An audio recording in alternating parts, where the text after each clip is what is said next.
welcome to Heave Media's presentation of In the Studio with Hollus. My name is Amy Dittmeier and I'm going to be interviewing the band at Record Breakers. I guess first question is, how did you guys start? I grabbed my best friend at the time, and not my best friend anymore, but my best friend at the time, and you know, just said scream this, or, you know, and it just turned into something great. And then basically I called Matt up, who I was in like a drum line with in high school, and we hadn't really talked in a few years, and it basically just came together like in one practice. And from then on we just started writing songs. And how did you choose the style that you're working in? Because it's not something that a lot of rock bands are doing. It's just really, it was just natural, I think. Like, you know, we're obviously not a group that plays on any fads or anything like that, and it's just the music, is the stuff, you know, that we're influenced by. You know what I mean? We're not really influenced by a lot of modern stuff. I think most of us grew up on, you know, the Stones and the Who and stuff like that, so it was just natural that we would make stuff that was just rock and roll. Just happened. We didn't even like have really a plan going into what, you know, it was gonna sound like. Just wrote the first few tunes and that was it. Yeah. It's pretty natural. Mm-hmm. And how is the roots of your music compared to what you are now? Because I just listened to your new album, The Joker and the Queen, and I downloaded your other two, which are free on your website, right? Correct. Yeah. And there's a lot of change, I think. I think it sounds more like southern rock, like Led Zeppelin, than the stuff that you were doing before. I think we were just more like young, drunk kids, like just, you know, ready to like pound out some adrenaline. And so the first record really just showed that. Like, it was written super fast, and it was literally us in like a living room pissing off the Polish lady across the way, you know, who would come and like bang on our door.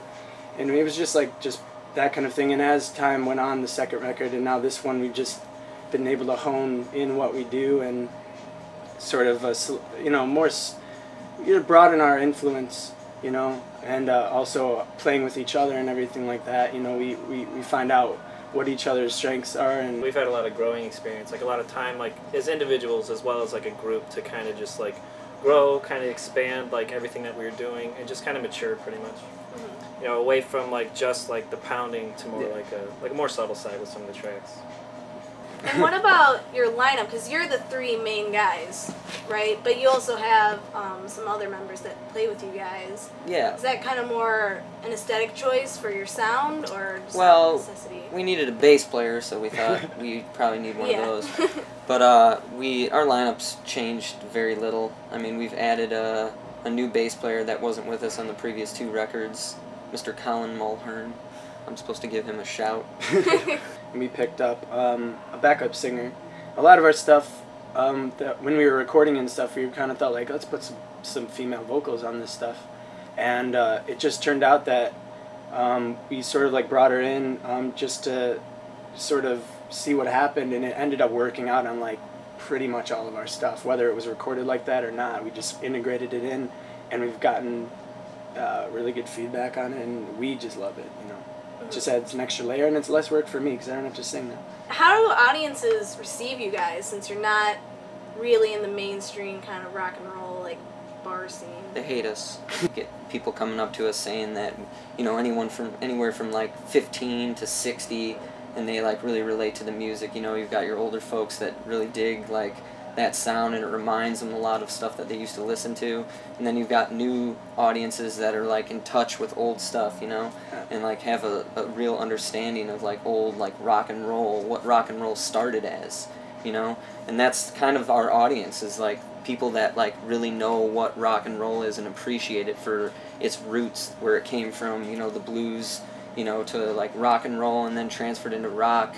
And we kind of lost, I think, somewhere in there like what rock and roll is all about, and that's what we try to do every night on stage. Yeah, I guess, what was the production like for this record as opposed to the other ones? And the first two were done in basically in an abandoned mattress factory that we scammed time at from a guy that we knew that just said go wild.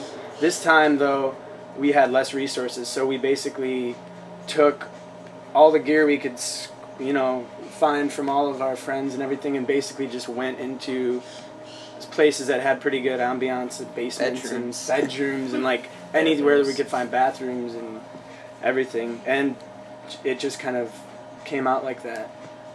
And it's good to record a record like that for us because it's so comfortable, and you're not working on anybody's time and everything. You have a lot of time to just flesh stuff out, and you know, it's a natural place to make a record in a bedroom. We spent a lot of time like definitely figuring out and mulling over the sounds of the record to make sure that it was what we really like wanted to hear.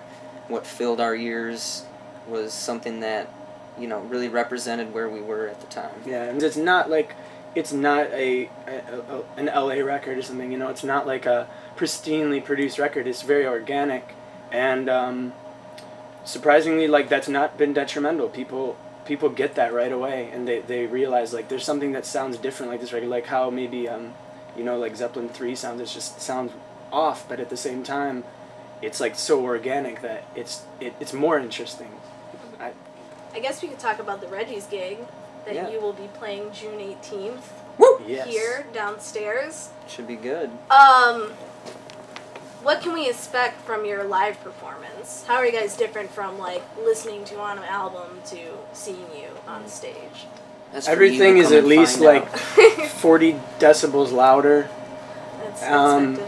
Yeah, I mean, I don't know. You know, that it's just a lot of lightning on stage, a lot of energy, and we tend to play off each other a lot Yeah. on stage. and there's a subtle improvisation, Yeah. things that you won't find on On the record. We're really consider ourselves. I mean, we're a band that likes to make records, but we really consider ourselves like a very live band. Like we love playing as much as we can, you know, and because that's really like where we like I think I have the most fun playing live, and I think everyone else does because we just gel, and it's for the audience, you know what I mean?